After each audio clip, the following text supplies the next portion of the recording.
Olá, sejam bem-vindos a mais um encontro.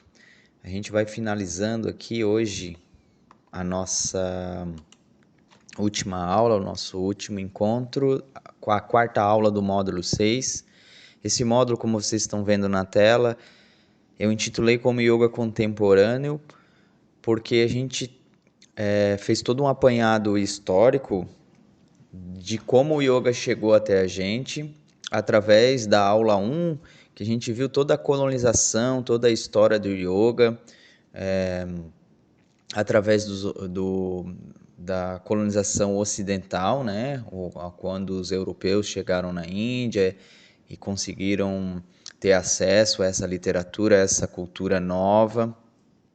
E, obviamente, existiu um choque cultural, até hoje existe, né? Imagina a gente chegando, mesmo nós, praticantes de yoga, quando chegamos à Índia, existe um choque cultural, isso no século XXI, eu fico imaginando quem chegou lá, né? No século XV, XVI, em diante, e se deparou com aquela mistura cultural tão grande, tão diferente. Isso tudo, a Índia sofreu uma série de intervenções, né? Uma série de colonizações que vieram de muita gente, dos gregos, dos persas, e, posteriormente pelos colonizadores europeus. Mas existiu muita colonização na Índia, muita invasão, muita coisa rolou. E depois, o que a gente conheceu através disso, né? Os colonizadores chegaram lá, tiveram acesso a esses textos, foram traduzidos, e a curiosidade ocidental começou a ficar cada vez maior, é, a, cada vez maior, desculpa, é, para a cultura indiana, né? Para o yoga, o hinduísmo de modo geral. E esses yogis que estavam lá, que tinham essa cultura enraizada na sua cultura familiar, enfim, no seu modo de vida, e esses yogis a gente conheceu na aula 2, que é a aula que é nominada como Conhecendo os Yogis. A gente conheceu alguns dos importantes yogis, esse sim da Índia, né? Yogis da Índia. E, esses yogis trouxeram um pouco dessa ideia mais genuína, que até então estava aprisionada sobre os preconceitos e as ideias muitas vezes equivocadas dos europeus, que obviamente tiveram um esforço de trazer a cultura até a gente, porém, né, com a limitação que eles tinham, né? Limitação tanto dos seus preconceitos, como a limitação de literatura mesmo, né? A dificuldade de tradução dos textos e assim por diante. Tá?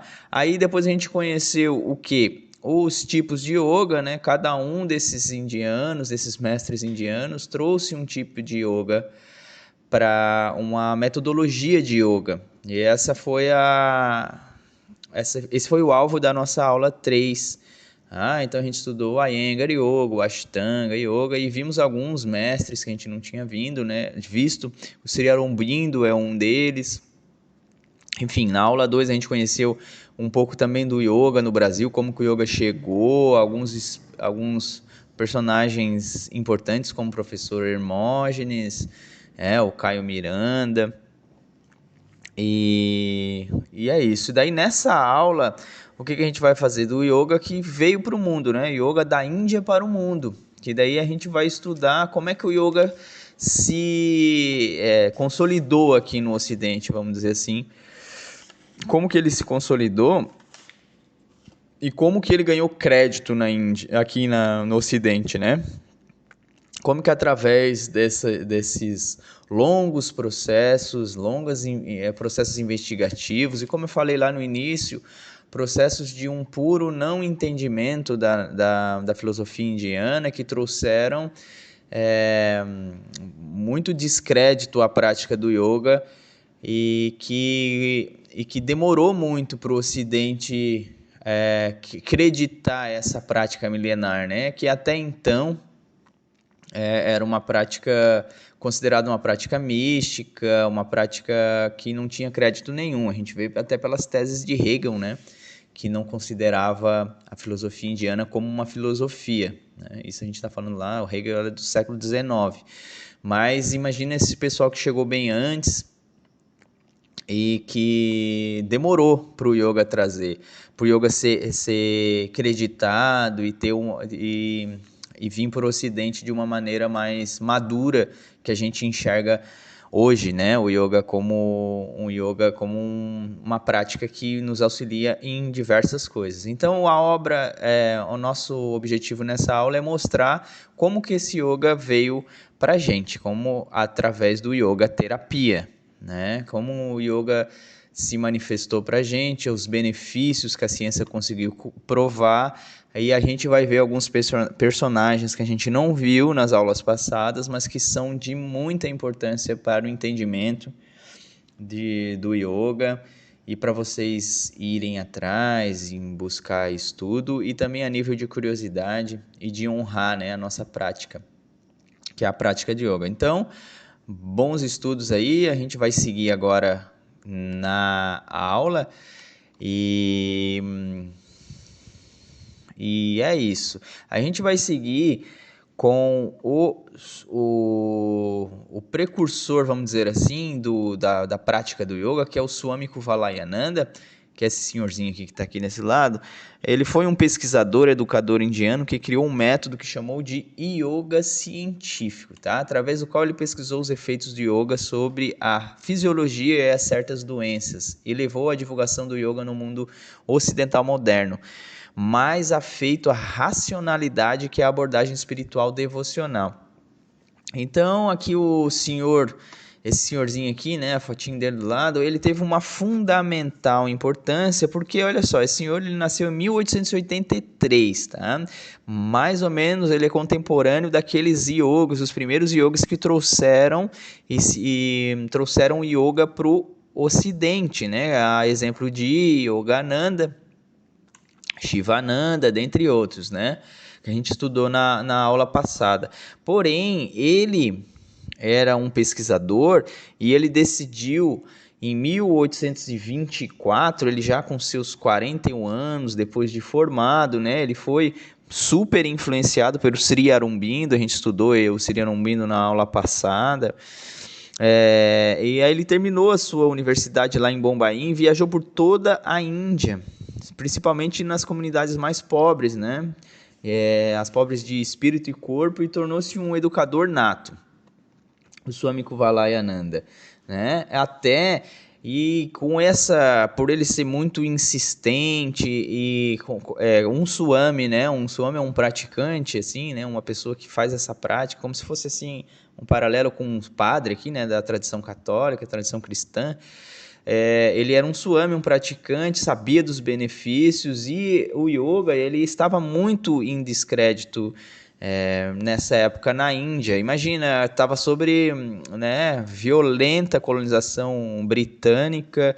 Então, para vocês terem uma ideia, um relatório britânico dizia que os praticantes de yoga, né, os hindus de modo geral, eram errantes, vadios e sem reputação. Tá? Aí, para vocês perceberem, e aí como um pesquisador, né, ele foi, como essa veia de pesquisador, ele foi instigado a fazer isso. Então, em 1924, lá com seus 41 anos, além de publicar nessa revista aqui, né, Yoga Mimamsa, que tem muito artigo, muita gente usa dessa revista ainda para se embasar os seus livros, ele fundou o Kaivalyas Dhamma Yoga Institute, que também é uma instituição de yoga muito forte na Índia, até hoje existe. E em 51, já com seus 68 anos, ele fez a escola de pós-graduação em educação yogi na Índia. Também de muita importância para quem tem vontade de estudar um pouco sobre yoga, um pouco mais a fundo, os benefícios que o yoga trouxe, né? Lembrando que essa figura aqui, ele estava muito atrelada ao Sri Aurobindo, né? Que era seu digamos que ele era o seu pupilo, né? O Kuvalayananda do Sri Aurobindo incentivou muito ele na sua carreira acadêmica e como praticante. E deixou um legado enorme que, vamos dizer assim, convenceu o Ocidente de que o yoga, sim, tinha muitos benefícios, não era coisas de, como os britânicos falavam, né? De errantes, vadios e sem reputação.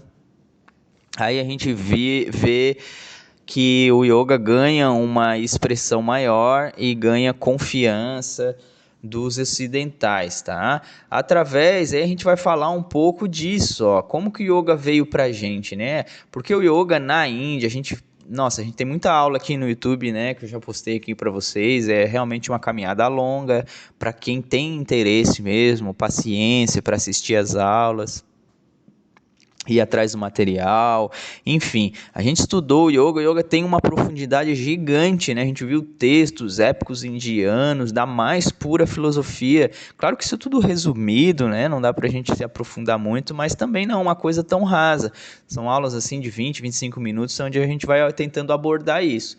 E o yoga tem essa característica muito profunda, espiritual, metafísica, onde a gente quer mesmo kaivalya, né? Que é a libertação, Jivamukti, que é a libertação em vida, o samadhi, a iluminação através da sua sutilização do ser. Porém, a gente chega com o yoga aqui, quem alcança isso? A caminhada, né? Lembra do Karma Yoga? O yoga da caminhada, né? O Dharma Yoga, aliás, o yoga da caminhada, do seu processo, o que acontece? Acontece que isso para nós, o yoga veio de uma forma muito terapêutica, né? Porque olha só no slide, o yoga nasceu da união do yoga clássico, yoga terapia, desculpa, com a medicina moderna, muito embasada nos conhecimentos do Swami Kuvalayananda, que a gente acabou de ver aquela figurinha dele no slide anterior, né? Olha só.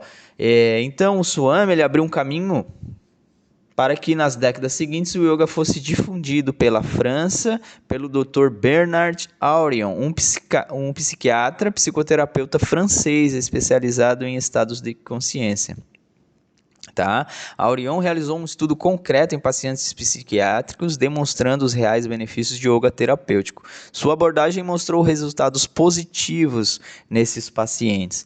Eu botei esse francês aqui, né, o Aurion, porque ele deixou esse legado aqui, e provavelmente foi esse livro que o professor Hermógenes teve contato, né? Porque se vocês já viram algum filme do professor Hermógenes, ele fala que o primeiro contato através de livro, né, porque ele estava doente, né, com tuberculose, que ele conheceu o yoga ali com seus 40 e tantos anos também, foi um livro em francês. Eu não tenho como afirmar isso com a mais absoluta certeza, mas eu deduzo que pode ser do Dr. Aurion ali, que deixou, não só deixou alguma literatura, e era o que tinha, né, na época que foi lançado, era o que tinha de mais que falava sobre yoga, já embasado sobre yoga terapia. Então, para quem é professor, pesquisador, né, até o professor Hermógenes era professor de história e era um pesquisador, né,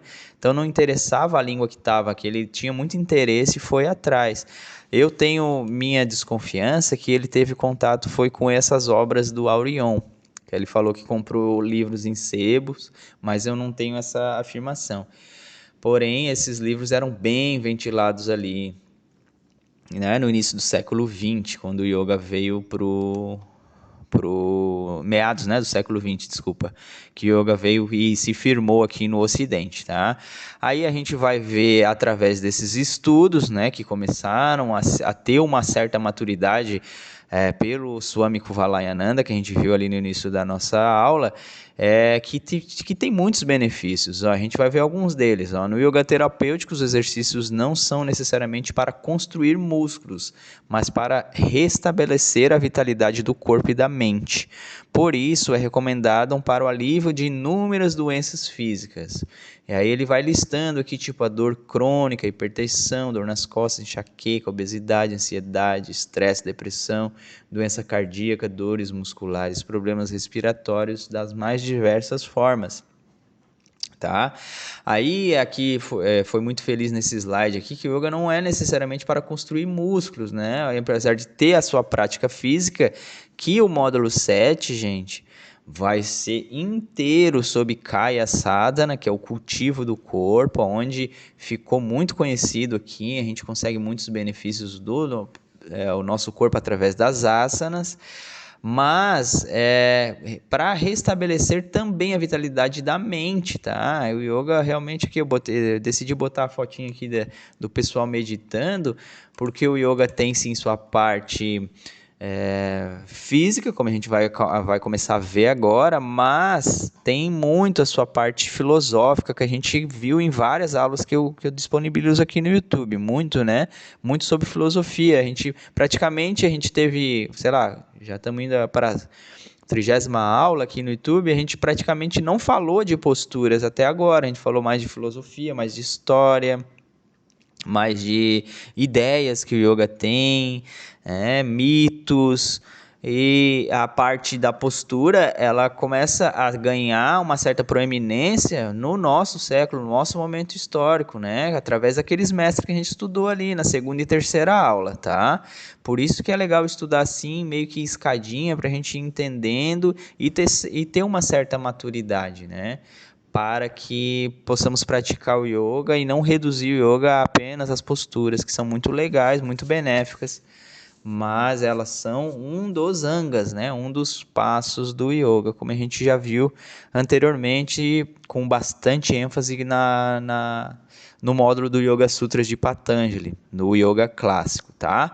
Agora, gente, agora eu sugiro para quem estiver vendo essa aula e quiser fazer, né, a sua prática junto agora, de repente estar vendo numa TV ou posicionar a sua cadeira, o seu celular em um lugar onde dá para fazer as posturas, né, associado com a respiração. Se você já tem intimidade com o yoga, aí vai ser mais fácil ainda. Se você não tem, também são posturas iniciáticas. O que eu trouxe aqui para vocês é algo que foi estudado, que essas posturas realmente podem trazer de benefício para o praticante.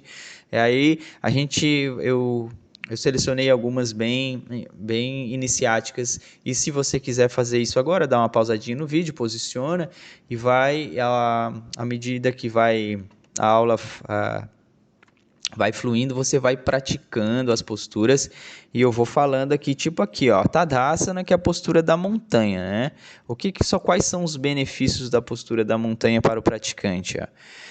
Corrige a má postura, endireitando a coluna, aliviando dores, melhora o alinhamento do corpo, combate os efeitos degenerativos do envelhecimento na coluna, pernas e pés. Realmente é uma postura que te alinha, né? Além disso, te centra, te ancora. Uma pessoa que é muito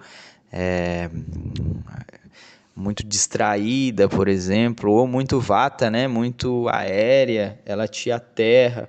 A pessoa que tem dificuldade de meditar, quando pratica a postura da montanha, tudo isso vai estar sendo relacionado à sua raiz, né, à sua correção física, e também tem essa correção ortopédica, né, que tem a parte física, mas também tem a parte mental, né? Que a nossa mente gosta das coisas organizadas, as coisas simétricas internamente, não fica aquela bagunça. Então, aqui a postura da montanha, se tu tá fazendo, respira, tenta te sentir essa ideia, e aí quando for fazer a segunda, que é o Uttanasana, tenta dar uma inspirada grande, profunda, levar os braços para cima, e depois fazer igual aqui a moça, ó, jogar a cabeça lá para baixo e soltar o peso.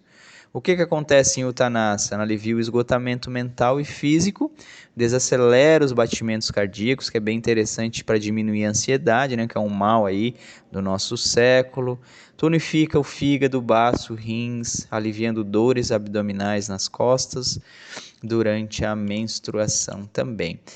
Aí, gente, a gente vai começar a trocar de postura. Se você está fazendo a postura, dá uma olhadinha, ó, e entra no cachorro para baixo aqui, que é a Adho Mukha Svanasana, que aqui a moça está exemplificando para a gente. Ó.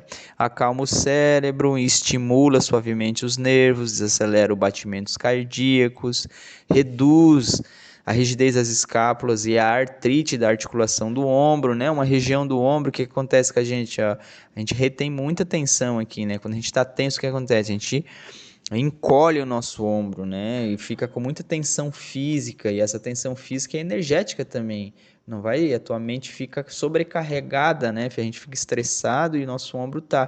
Quando a gente trabalha bem os ombros no yoga agora, se tu estiver fazendo, foca bem no ombro, né? Aí vamos lá para os calcanhares também, né? Fortalece, suaviza os esporões calcâneos, verifica o fluxo menstrual pesado, ajuda a prevenir o calor excessivo durante a menopausa. E aí o cachorro para cima, se tu estiver fazendo, dá uma inspirada grande, depois abre o peito lá na frente, levando o quadril para o chão, igual a moça aqui. Promove o alinhamento da coluna, preparando o seu corpo para outras curvaturas para trás, né? A gente não tem essa flexibilidade, sobretudo se a gente trabalha com computador ou vive uma vida muito sedentária, sem nenhuma prática que envolve exercícios físicos, né? Com isso aqui a gente vai perdendo muito, tá? Muito mesmo. Quando a gente passa dos 30, parece que se a gente não fazer isso, a gente vai cada vez ficando para frente, né? Cada vez curvado para frente, aí o coração fica murcho, o ombro fica duro. Então isso aqui é muito desafiador aqui pra gente, como eu, assim, já passou dos 30, é bom fazer essa curvatura para trás, tá? Revigora os rins, sistema nervoso, reduz o estresse e ansiedade, fortalecimento dos músculos abdominais e órgãos internos. Bem interessante aqui para a parte do meio do core, né? E essas são as posturas para a gente fazer, ó. Então vamos começar pela do meio aqui, tá? Que é o Sarvangasa, né? O Salamba Sarvangasa. Aí a gente faz o que, ó? Vai levar as pernas lá para cima, né? Essa postura ela alivia a hipertensão, alivia a insônia, acalma os nervos. É muito calmante as posturas invertidas. Se você tem contato com o yoga, tá fazendo essa postura agora, já tá te aliviando, né? Melhora o funcionamento das glândulas tireoide, paratireoide, alivia a asma, bronquite, doença na garganta, alivia a falta de ar e palpitações, ajuda a tratar resfriados e bloqueios sinusais. Aí se tu tá aqui no Sarvangasana, aí tu já respira grande, vai lá pro Halasana, leva o pezinho lá pro chão. Se tu não consegue encostar o chão, encosta o pezinho na parede, tá?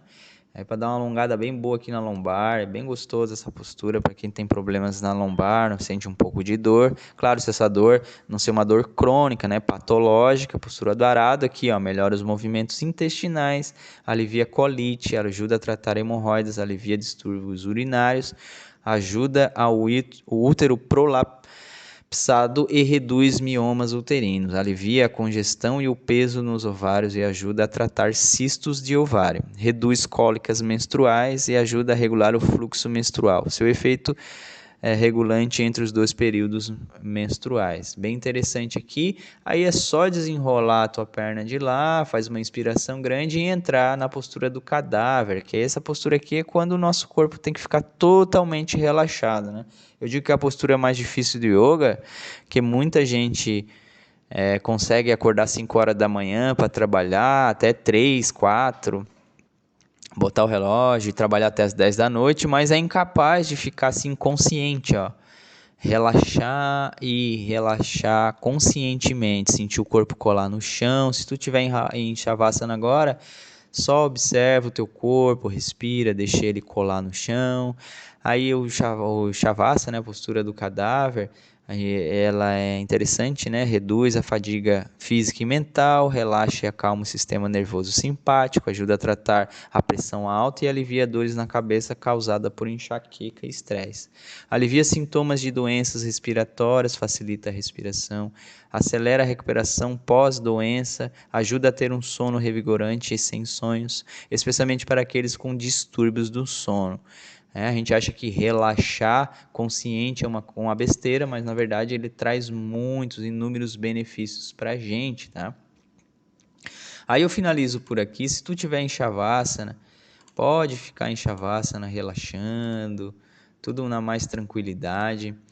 E é isso. E o que eu trouxe aqui para vocês desse início de aula, no final de aula ali com algumas posturas, as posturas são comprovadamente, né, são comprovadas Então elas têm uma comprovação científica que aquilo causa se tu praticar regularmente isso. Tudo aquilo que eu citei ali não é um achismo, né? Aquilo ali foi realmente academicamente testado e comprovado que aquilo acontece.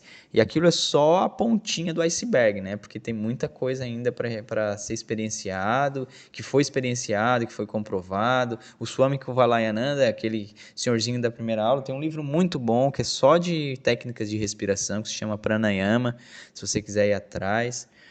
E é isso, na próxima, então a gente finaliza aqui o módulo 6, né, as 4 aulas do módulo 6, e na próxima semana a gente vai avançar, agora sim a gente vai aprender muito sobre postura, praticamente vão ser muitas aulas, não vai ser só 4, o módulo talvez vai ficar um pouquinho mais longo, aí vai do interesse de vocês de estar aqui acompanhando, e queria deixar um agradecimento e convidar, né, para continuar dando continuidade para os estudos, tá bom? Muito grato pela presença e namastê.